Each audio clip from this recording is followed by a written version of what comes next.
वक्रतुंड महाकाय सूर्यकोटि समप्रभा निर्विघ्नं कुरु मे देवो सर्वकार्येषु सर्वदा। गणपति बप्पा मोरया। आप और आपके परिवारजनों पर गणेश भगवान का आशीर्वाद सदा बना रहे। प्रिय भक्तजनों, 21 सितंबर दिन शनिवार को आश्विन मास के कृष्ण पक्ष की विघ्न राज संकष्टी चतुर्थी है। इस शुभ अवसर पर आप सभी सुनने वाले हैं संकष्टी चतुर्थी की व्रत कथा। सबसे पहले मिलकर हम सब गणेश भगवान का ध्यान करें। हे गणपति भगवान, आप 64 कोटि विद्याओं के दाता तथा देवताओं के आचार्य बृहस्पति जी को भी विद्या प्रदान करने वाले हैं। कट को भी अभीष्ट विद्या देने वाले आप हैं। आप द्विविध हैं, कवि हैं और कवियों की बुद्धि के स्वामी हैं। मैं आपको प्रणाम करती हूँ। जो अनाथों के बंधु हैं, जिनके दोनों कपोल सिंदूर से शोभायमान हैं, जो प्रबल विघ्नों का नाश करने में समर्थ हैं और इंद्र आदि देव जिनकी वंदना करते हैं, उन श्री गणेश का मैं प्रातः काल स्मरण करती हूँ। ओम श्री गणेशाय नमः। प्रिय भक्तजनों, अब आप अपने अपने दुखों के निवारण के लिए और अपनी अपनी मनोकामना की पूर्ति के लिए मन में विश्वास रखकर धैर्य के साथ इस पवित्र कथा को सुनिए। एक समय युधिष्ठिर ने भगवान श्री कृष्ण से पूछा, हे कृष्ण, मैंने सुना है कि आश्विन कृष्ण चतुर्थी को संकटा चतुर्थी कहते हैं। हे जगदीश्वर, आप कृपा करके मुझसे विस्तार पूर्वक इस कथा का श्रवण कराइए। श्री कृष्ण जी ने उत्तर में कहा कि प्राचीन काल में यही प्रश्न पार्वती जी ने गणेश जी से किया था कि हे देव, आश्विन मास में किस प्रकार गणेश जी की पूजा की जाती है, इसे करने से क्या फल मिलता है। यह सुनकर गणेश जी ने कहा, हे माता, सिद्धि की कामना रखने वाले व्यक्ति को चाहिए कि आश्विन मास में कृष्ण पक्ष की चतुर्थी की पूजा पूर्वोक्त विधि से करे। इस दिन भोजन न करे तथा क्रोध, पाखंड, लोभ आदि का परित्याग करके गणेश जी के स्वरूप का ध्यान करते हुए पूजन करे। आश्विन कृष्ण चतुर्थी का व्रत संकट नाशक है। इस दिन हल्दी और दूब का हवन करने से सप्त द्वीप वाली पृथ्वी का राज्य प्राप्त होता है। इस कथा के अनुसार एक समय की बात है, बाणासुर की कन्या उषा ने सुषुप्ता अवस्था में अनिरुद्ध का स्वप्न देखा। अनिरुद्ध के विरह से वह इतनी अभिलाषी हो गई कि उसके मन को किसी भी प्रकार से शांति नहीं मिल रही थी। उसने अपनी सहेली चित्रलेखा से त्रिभुवन के संपूर्ण प्राणियों के चित्र बनवाए। जब चित्र में अनिरुद्ध को देखा तो कहा, मैंने इसी व्यक्ति को स्वप्न में देखा था, इसी के साथ मेरा पाणी ग्रहण भी हुआ था। हे सखी, यह व्यक्ति जहाँ कहीं भी मिल सके ढूंढ कर लाओ, अन्यथा इसके वियोग में मैं अपने प्राण छोड़ दूंगी। अपनी सखी की बात को सुनकर चित्रलेखा अनेक स्थानों में खोज करती हुई द्वारकापुरी में आ पहुंची। चित्रलेखा राक्षसी माया जानती थी। उसने वहां अनिरुद्ध को पहचान कर उसने उसका अपहरण कर लिया और रात्रि में पलंग सहित अनिरुद्ध को उठाकर वह गोधूली वेला में बाणासुर की नगरी में प्रवेश कर गई। इधर प्रद्युम्न को पुत्र शोक के कारण असाध्य रोग से ग्रसित होना पड़ा। अपने पुत्र प्रद्युम्न और पौत्र अनिरुद्ध की घटना से श्री कृष्ण जी भी व्याकुल हो उठे। रुक्मणी भी पौत्र के दुख से दुखी होकर बिलखने लगी और खिन्न मन से कृष्ण जी से कहने लगी, हे नाथ, हमारे प्रिय पौत्र का किसने हरण कर लिया, अथवा वह अपनी इच्छा से ही कहीं गया है। मैं आपके सामने शोकाकुल होकर अपने प्राण छोड़ दूंगी। रुक्मणी की ऐसी बात सुनकर श्री कृष्ण जी यादवों की सभा में उपस्थित हुए। वहां उन्होंने परम तेजस्वी लोमश ऋषि के दर्शन किए। उन्हें प्रणाम करके श्री कृष्ण ने सारी घटना कह सुनाई। श्री कृष्ण ने लोमश ऋषि से पूछा कि हे मुनिवर, हमारे पौत्र को कौन ले गया? वह कहीं स्वयं तो नहीं चला गया है? हमारे बुद्धिमान पौत्र का किसने अपहरण कर लिया यह बात मैं नहीं जानता हूँ। उसकी माता पुत्र वियोग के कारण बहुत दुखी है। कृष्ण जी की बात सुनकर लोमश मुनि ने कहा, हे कृष्ण, बाणासुर की कन्या उषा की सहेली चित्रलेखा ने आपके पौत्र का अपहरण किया है और उसे बाणासुर के महल में छिपा के रखा है। यह बात नारद जी ने बताई है। आप आश्विन मास के कृष्ण पक्ष की चतुर्थी संकटा का अनुष्ठान कीजिए। इस व्रत के करने से आपका पौत्र अवश्य ही आ जाएगा। ऐसा कहकर मुनिवर वन में चले गए। श्री कृष्ण जी ने लोमश ऋषि के कथन अनुसार इस व्रत को किया और इस व्रत के प्रभाव से ही उन्होंने अपने शत्रु बाणासुर को पराजित भी कर दिया। यद्यपि उस भीषण युद्ध में शिवजी ने भी बाणासुर की बड़ी रक्षा की, फिर भी वह परास्त हो गया। भगवान श्री कृष्ण ने कुपित होकर बाणासुर की सहस्त्र भुजाओं को काट डाला। ऐसी सफलता का कारण व्रत का प्रभाव ही था। श्री कृष्ण जी को प्रसन्न करने तथा संपूर्ण विघ्न को हरने के लिए इस व्रत के समान दूसरा कोई व्रत नहीं है। श्री कृष्ण ने कहा, हे राजन, संपूर्ण विपत्तियों के विनाश के लिए मनुष्य को इस व्रत को अवश्य ही करना चाहिए।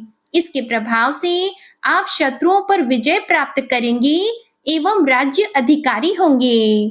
इस व्रत की महिमा का वर्णन बड़े बड़े विद्वान भी नहीं कर सकते। हे कुंती पुत्र, मैंने इसका अनुभव स्वयं किया है। यह मैं आपसे सत्य कहता हूँ। जो मनुष्य भगवान श्री गणेश जी के इस चरित्र को सुनते अथवा सुनाते हैं, उन्हें सब कार्यों में सिद्धि प्राप्त हो जाती है। सभी मिलकर प्रेम से बोलिए, विघ्नहर्ता भगवान गणेश जी की जय। अब सुनिए चौथ माता की कथा। क्योंकि चतुर्थी का व्रत बिना चौथ माता की कथा के या पूजा के अधूरा रहता है। पौराणिक कथा के अनुसार एक गांव में एक सेठ सेठानी थे। उनके एक बेटा और एक बहू थे। बहू सबको भोजन करा के फिर स्वयं भोजन करती थी। एक पड़ोसन ऐसी भी थी जो रोज पूछती थी कि बहू आज क्या बनाया है, क्या खाया है? तो बहू कहती, ठंडो बासी। एक दिन उसके पति ने ऐसा सुनकर विचार किया कि आज तो पकवान बनाए जाएं, फिर देखें कि मेरी पत्नी क्या कहती है। उसने तरह तरह के पकवान बनवाए और घर के सभी लोगों ने एक साथ बैठकर भोजन किया। आज भी पड़ोसन ने पूछा तो बहू ने कहा कि ठंडो बासी। सेठ के लड़के ने सोचा, हो न हो कोई बात अवश्य है जिससे कि मेरी पत्नी ऐसा कहती है। उसने पत्नी से पूछा, तुम रोज ठंडो बासी खाया ऐसा क्यों कहती हो, जबकि हम सबने एक साथ बैठकर कई तरह के पकवान खाए। उसकी पत्नी बोली, हम जो खा रहे हैं वह बाप बूढ़ों की कमाई है। जिस दिन आप कमा कर लाओगे उस दिन मैं समझूंगी कि ताजा भोजन कर रहे हैं। अब एक दिन लड़के ने माँ से कहा, मैं एक बड़े शहर में कमाई करने जा रहा हूँ। माँ बोली, बेटा अपने पास इतना धन है कि खाया नहीं खत्म होगा।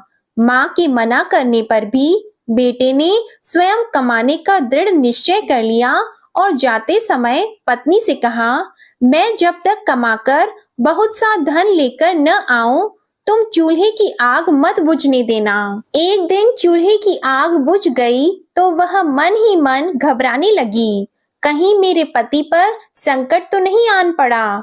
जल्दी से पड़ोस में से आग लाकर चूल्हे में रख दूं, ऐसा विचार करके पत्नी पड़ोस में गई।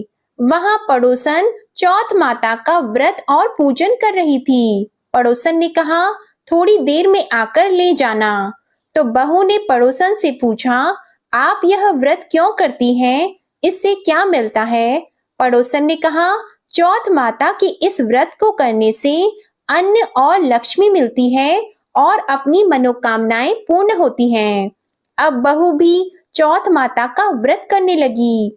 दीवार पर उसने चौथ माता का चित्र बनाया। उस दिन घी और गुड़ का चूरमा बनाकर रात्रि को चंद्रमा को अर्घ देकर उसने भोजन किया। ऐसा करते करते बहुत दिन हो गए। चौथ माता ने उस बहू के पति को सपना दिया कि साहूकार का बेटा, तू जागे कि सोवे, तेरी पत्नी तुझे बहुत याद कर रही है, घर जाकर उसकी चिंता मिटा दे। तू दुकान खोलकर कंकु केशर का पगलिया बना के बैठ जाना, आज तेरा हिसाब किताब चुकता हो जाएगा। अब तो चौथ माता ने जैसा कहा था वैसा ही हुआ। उसने घर जाने की तैयारी की और गाड़ी भर के धन दौलत लेकर चल दिया। रास्ते में एक बड़ा सा काला नाग फन फैलाए बैठा था और कहने लगा, आज तो मैं तुझे डसूंगा, छोड़ूंगा नहीं, आज तेरी आयु पूरी हो गई है। सेठ के लड़के ने कहा, आज चौथ माता ने मुझे सपना दिया तो मैं पत्नी से मिलने घर जा रहा हूँ। वहां मेरी पत्नी बहुत चिंता कर रही है, मैं उससे मिलकर जरूर आऊंगा, तब तुम मुझे डस लेना। नाग ने कहा, तुम शपथ पूर्वक कहकर जाओ तो मैं तुम्हें जाने दूंगा, परंतु लौट कर नहीं आए तो तुम्हारे घर आकर मैं तुम्हें डस लूंगा। इस प्रकार सांप को वचन देकर वह घर पहुंचा। वहां सभी से हंसी खुशी से मिला और भोजन करने उदास होकर बैठ गया। उसकी पत्नी ने उदास होने का कारण पूछा तो पति ने काले नाग वाली बात बताते हुए कहा कि यदि मैं उसके पास नहीं जाऊंगा तो वह घर आकर ही मुझे डस लेगा। पत्नी बहुत चतुर थी, उसने कहा कि आप घबराओ नहीं, लेट जाओ, मैं एक उपाय करती हूँ। पत्नी ने कमरे की 7 पेड़ी धोई। पहली पेड़ी पर रेत, दूसरी पर इत्र, तीसरी पर गुलाल फूल, चौथी पर कंकु केशर, 5वीं पर लड्डू पेड़ा, छठी पर गादी गलीचा और 7वीं पेड़ी पर दूध का कटोरा भरकर रख दिए। इस प्रकार वह 7 ही पेड़ी सजाकर बैठ गई। आधी रात होते ही नाग आकर पेड़ी चढ़ने लगा। पहली पेड़ी पर रेत में लौट गया और कहने लगा कि सेठ की बहू ने आराम तो बहुत दिया, पर वचनों से बंध कर आया हूँ, सो डसूंगा अवश्य ही। इसी प्रकार 7 पेड़ियों पर नाग आराम करता हुआ और कहता हुआ कि डसूंगा जरूर, कमरे में जाने ही वाला था कि चौथ माता ने विचार किया कि मैं इसे नहीं बचाऊंगी तो संसार में धर्म कर्म और व्रत पूजन को कौन मानेगा। अब तो गणेश जी, चंद्रमा जी और चौथ माता ने उसे बचाने का विचार किया। चंद्रमा जी ने उजाला किया, चौथ माता ढाल बनी और गणेश जी ने तलवार लेकर नाग को मार दिया और ढाल से ढक दिया। अब बहू भी थकी हारी सो गई। दिन निकला तो लोग बेटे से मिलने आए, परंतु बेटा बहू तो उठे ही नहीं थे। बहुत देर हो गई तो माँ उन्हें उठाने गई। माँ ने 7 पेड़ियों पर जो कुछ देखा तो वो बहुत ही घबराई और बेटा बहू को आवाज लगाई। बेटा बहू उठे तो देखा कि एक ढाल तलवार वहां पड़ी है। अब ढाल उठाई तो वही काला नाग मरा हुआ पड़ा है। बेटा बहू ने सोचा कि आज तो धर्म कर्म ही आड़े आए हैं, जो भगवान गणेश जी और चौथ माता ने अपनी रक्षा की। हे चौथ माता, आपने जैसी सेठ के बेटे बहू की रक्षा की, वैसी ही सबकी रक्षा करना। बोलो चौथ माता की जय। अब आप सुनिए श्री गणेश चालीसा पाठ। जय गणपति सद्गुण सदन, कविवर बदन कृपाल, विघ्न हरण मंगल करण, जय जय जय गिरिजालाल। जय जय जय गणपति गणराजू, मंगल भरण करण शुभ काजू। जय जगबदन सदन सुखदाता, विश्व विनायक बुद्धि विधाता। वक्रतुंड शुचि शुंड सुहावना, तिलक त्रिपुंड भाल मन भावन। राजत मणि मुक्तन उर्माला, स्वर्ण मुकुट शिर नयन विशाला। पुस्तक पाणि कुठार त्रिशूलम, मोदक भोग सुगंधित फूलम, सुंदर पीतांबर तन साजित, चरण पादुका मुनि मन राजित, धनि शिव सुवन षडानन भ्राता, गौरी लालन विश्व विख्याता, प्रीति सेति तव चवर सुधारी, मूषक वाहन सोहत द्वारी, कहो जन्म शुभ कथा तुम्हारी, अति शुचि पावन मंगलकारी, एक समय गिरिराज कुमारी, पुत्र हेतु तप कीन्हा भारी, भयो यज्ञ जब पूर्ण अनूपा, तब पहुँचियो तुम धरि द्विज रूपा, अतिथि जान के गौरी सुखारी, बहुविधि सेवा करी तुम्हारी, अति प्रसन्न हवे तुम वर दीन्हा, मातु पुत्र हित जो तप कीन्हा,